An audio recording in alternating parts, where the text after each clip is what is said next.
هذه الشركة شركة رجل الأعمال المعلوم تعويض على أساس 3000 درهم للمتر المربع الواحد ونقل ملكية العقارات موضوع الطلب.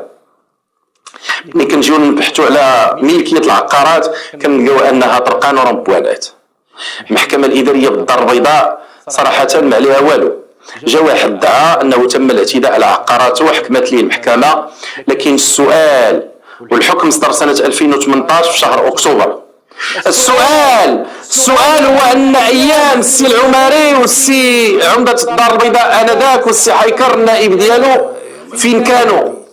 أيام تسير حزب العدالة والتنمية للدار البيضاء، أيام حزب الإصلاح، حزب ضد الفساد. محكمة الاستئناف الإدارية بالرباط وهذا منطق الحكم أيدت الحكم الابتدائي بموجب القرار الاستئنافي 664 في الملف عدد 1456 على 7100